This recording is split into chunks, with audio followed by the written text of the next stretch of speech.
Qarabağ artıq yeni bir mərhələyə qədəm qoyur. Regionda həyatın real ritmi daha aydın hiss olunmağa başlayıb. Yeni tikilən evlərə köçkülər davam edir, təsərrüfat sahələri istifadəyə verilir, iqtisadi fəaliyyət isə genişlənir.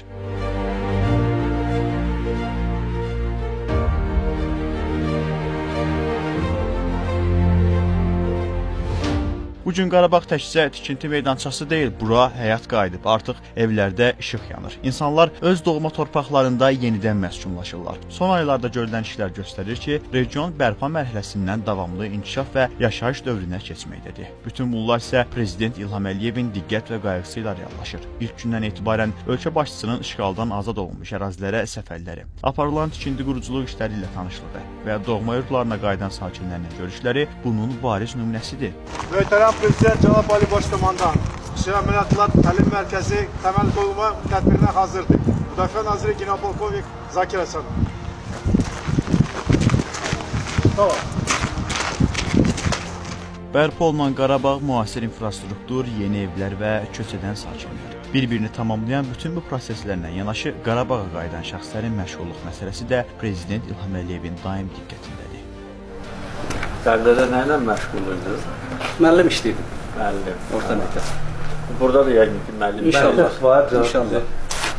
Məktəb var. Məktəb var, canım. Artıq mən dünən müəllimlə Əmrullayevilə danışdım. Qısa müddətdə burada məktəb açılacaq, bərpa olacaq. Özü bunların kəndində təqribən 17 dənə müəllim elə bura köçür. Həmin məktəbdə. Dövlətimizin başçısının işğaldan azad olunmuş ərazilərə səfərləri artıq mütəmadi hal alıb. Prezident İlham Əliyevin bu ilin fevral ayında Xocavəndə səfəri də bu qəbildəndir. Digər işğaldan azad olunan ərazilər kimi Xocavəndə yeni həyat nəfəs qayıdır. Burada 980 fərdi ev mövcuddur ki, onlardan da 133-ü yararsız, 847-si isə qismən yararlıdır. Qismən yararlı evlərdən 55 artıq istismara hazırdır. Bu il ərzində daha 792 ev təmir ediləcək. Hoş geldiniz. Makamın oyunu güzel. Şerefine güzel şeref. Allah sizi de saklasın. Sizin sayenizde öz torpaqlarımıza qayıtmışıq. Minnəttar.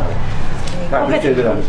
Köç prosesi çox sürətlə davam edir və yəni yanvar ayından indiyə qədər 3000-dən çox soydaşımız artıq məskunlaşma prosesi həyata keçirilib və bütövlükdə biz ilin əvvəlindən görülən işləri bir dəyərləndirsək və 2026-cı ildə 4 milyard manat deməli vəsaitin bütün bu layihələrin həyata keçirilməsi üçün yönəldilməsində biz nəzərə alsaq, deməli orada evlərin tikilməsi, infrastrukturların bərpa olunması və məşğulluğun təmin olunması üçün önəmli işlərin görülməsi davam edəcək. Azad olunmuş ərazilərdə bu günədək ümumilikdə 41 yaşayış məntəqəsi tikilərək və bərpa edilərək istifadəyə verilib. 80 mindən çox insan bu ərazilərdə yaşayır. Qarabağda həyat artıq sadəcə bərpa olunmur, burada yeni bir gələcək qurulur. Atılan hər addım, qayıdan hər ailə, yanan hər işıq bu torpaqların yenidən dirçəlişinin göstəricisidir. Həyata keçirilən işlər isə bir daha sübut edir ki, Qarabağ yaxın illərdə regionun ən müasir və dinamik inkişaf edən məkanlarından birinə çevriləcək.